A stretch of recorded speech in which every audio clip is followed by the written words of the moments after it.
Hello friends, मुझे अपेक्षा है कि आप सभी लोग सुरक्षित हैं।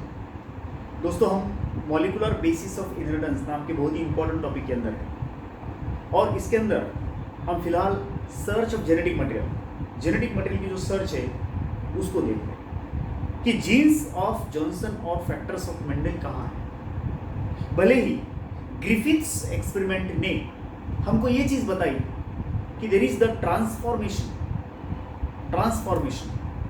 of, you can say, avirulent into virulent, non-pathogenic into pathogenic strain।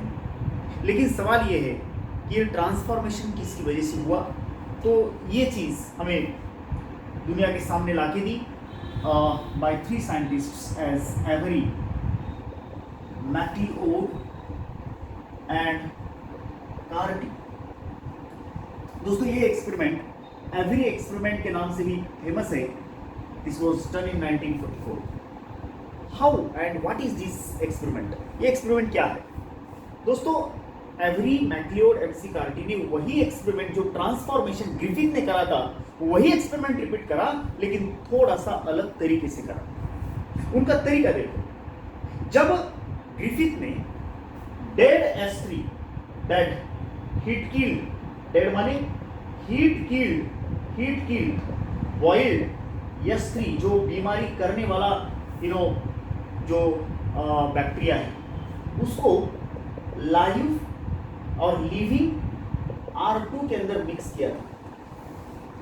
Dead S3 with living R2, और इसका इंजेक्शन दिया था माइस को, और माइस मरा था, इट वॉज डेड। अब ग्रिफिथ को यह पता नहीं था कि डेड S3 का कौन सा हिस्सा R2 में गया, कौन सा बायोमोलिक्यूल गया जिसकी वजह से R2 कन्वर्टेड इनटू S3। ए वायरुलेंट माने बीमारी नहीं करने वाला कन्वर्टेड इनटू बीमारी करने वाला बैक्टीरिया ऑफ द निमोनिया। ये चीज पता नहीं थी, लेकिन एवरी मैक्लिओड एफसी कार्टी ने ये गलती नहीं करी।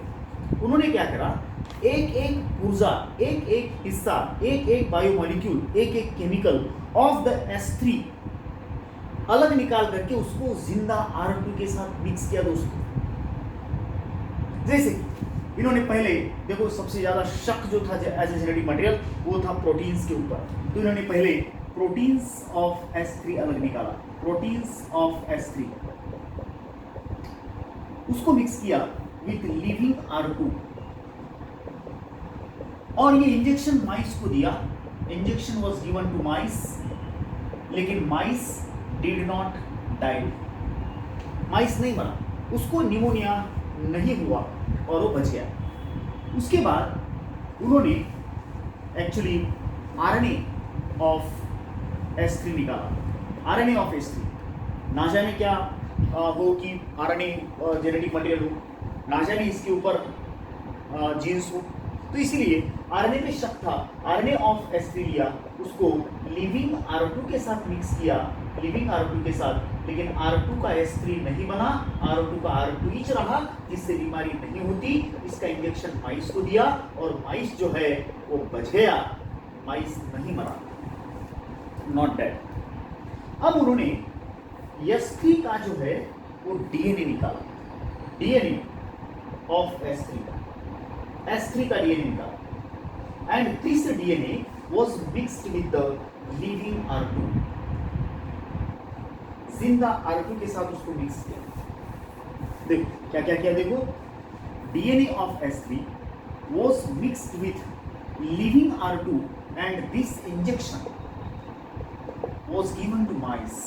ये इंजेक्शन माइस को दिया। दोस्तों देखो, माइस जो है वो मर गया, डेड, उसको निमोनिया डेवलप हुआ और माइस मर गया। अब सवाल ये है कि वो कैसे मरा। उसका पोस्टमार्टम किया तो उसके अंदर लिविंग S3 मिले, उसके ब्लड में, उसके बॉडी में लिविंग S3 मिले। अब सवाल ये है, S3 तो मर चुका था, उसका सिर्फ DNA निकाला था, S3 का DNA निकाला था, जिंदा R2 था। ओके, तो ये बोलने को तो गुंजाइश नहीं है कि मरे वाला S3 जिंदा हो गया, उसका तो सिर्फ DNA निकाला था, पूरा S3 नहीं था भाई।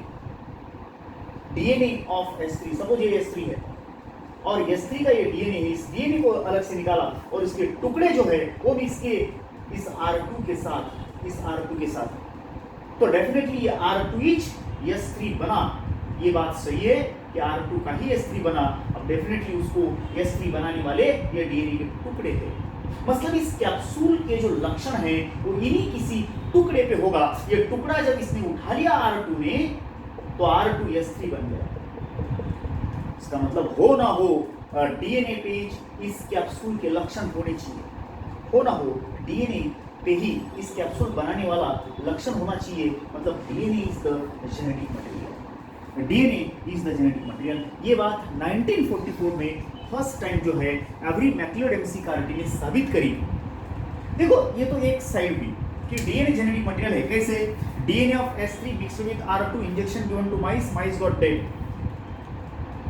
डीएनए ऑफ S3 का सिर्फ डीएनए, ना उसका आरएनए, ना उसके प्रोटीन्स, ना उसका कार्बोहाइड्रेट, नथिंग, ओनली उसके क्या लिए? डीएनए लिए। डीएनए लिया, डीएनए के टुकड़े लिए। ये टुकड़े किसके साथ मिक्स करे? R2 के साथ मिक्स करे। और उसके बाद इंजेक्शन किसको दिया? माइस को दिया। तो माइस क्या हुआ? मर गए, उसको निमोनिया हुआ। उसका ब्लड चेक करे तो उसमें जिंदा S3 मिले। भैया हमने जिंदा S3 डाले थे क्या? नहीं डाले थे। S3 का हमने सिर्फ डीएनए डाला था। जिंदा तो R2 डाले थे। R2 से जो है ना वो बीमारी नहीं होती। फिर उसके ब्लड में, चूहे के ब्लड में S3 कहां से आया? S3 तो लिया ही नहीं था हमने तो R2 लिया था। हो ना हो S3 जो है वो R2 का कन्वर्जन है। R2 रूपांतरित हुआ S3 में। काय को? कि कुछ R2 ने ये पीस उठा लिए, जो पीस इस कैप्सूल को बनाते हैं।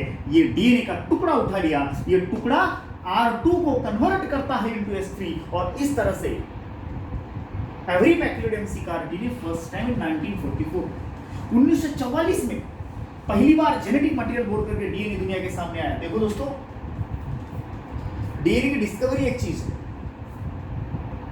मिशर ने न्यूक्लिक एसिड्स को डिस्कवर किया, डीएनए और आरएनए को, लेकिन उसने उसको जेनेटिक मटेरियल बोल के मान्यता नहीं दी। ये चीज काफी 125 साल से चल रही थी कि जेनेटिक मटेरियल बायोलॉजी में कौन है, कि किसके ऊपर जीन्स बैठे हैं। मेंडेल का फैक्टर जॉनसन के जीन किसके ऊपर बैठे हैं, ये चीज पता नहीं थी। और पहली बार जो है एवरी मैक्लियोड कार्टी ने उसको दुनिया के सामने लाया। It was DNA.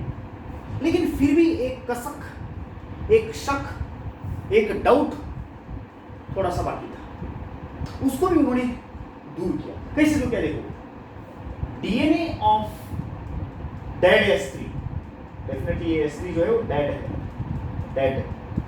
DNA of dead S3 मरे वाले S3 का डीएनए प्लस, देखो क्या मिक्स किया उन्होंने? डीएनएज नाम का एंजाइम, डीएनएज, ये एंजाइम डीएनए को पूरी तरह से डिसॉल्व कर देता। मेरी बात आप नहीं समझ रहे। S3 जो बीमारी करने वाला बैक्टीरिया, निमोनिया करने वाला बैक्टीरिया है, उसका डीएनए निकाला, ठीक है। उसको हम R2 के साथ मिक्स करेंगे, लेकिन एक काम किया इन्होंने कि R2 के साथ मिक्स करने से पहले इस डीएनए को डीएनएज के साथ मिक्स किया। इससे क्या होगा? मैं बोलता हूं, ये अगर डीएनए है S3 का, ये डीएनए है S3 का, और इसको हम डीएनए के साथ अगर मिक्स करते हैं दोस्तों, तो ये DNA will not remain as a DNA anymore. उसके टुकड़े टुकड़े बोले तो वो पूरी तरह से डिसॉल्व हो जाएगा, वो न्यूक्लियोटाइड्स में कन्वर्ट हो जाएगा। मतलब उसकी डीएनए की मान्यता खत्म हो जाएगी, वो डीएनए नहीं रहेगा। ऐसी स्थिति में इसको मिक्स किया इसके साथ। DNA of S3 is mixed with the DNAs enzyme. DNAs कौन है? DNA dissolving enzyme. DNAs ASE ये जब लगता है तो याद रखना वो डिसॉल्विंग एंजाइम रहता है। तो DNA of S3, DNA of that S3 was mixed with the DNase enzyme, and then this combination was mixed with the R2. The injection was given to mice, and mice जो है वो नहीं मरा। क्यों? क्योंकि जिसकी वजह से बीमारी होने वाली थी वो DNA जो था S3 का, वो पूरी तरह से नष्ट हुआ, वो पूरी तरह से डिसॉल्व हुआ, वो खत्म हुआ, और इसलिए इसका असर नहीं रहा। और ऐसा इंजेक्शन हमने माइस को दिया तो माइस को निमोनिया हुआ ही नहीं। इसका मतलब जब डीएनए साबुत है तो बीमारी हो रही, जब डीएनए हम डिसॉल्व कर रहे तो बीमारी नहीं हो रही। इसका मतलब जीन्स कहाँ पे है? डीएनए पे है। तो जेनेटिक मटेरियल कौन है? DNA. Got it? So this is the every experiment of the proof of DNA. This experiment give first time proof.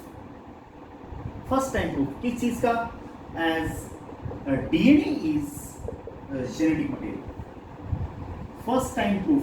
ये एक्सपेरिमेंट एवरी एक्सपेरिमेंट के नाम से पहचाना जाता है. This experiment is called as Avery experiment. This was done by Avery Matthew Dempsey के 3 scientist. और इन्होंने पहली बार प्रूव किया कि DNA is genetic material. Okay, तो और एक कंफर्मेशन एक्सपेरिमेंट हम जल्दी से देखेंगे. Thank you very much.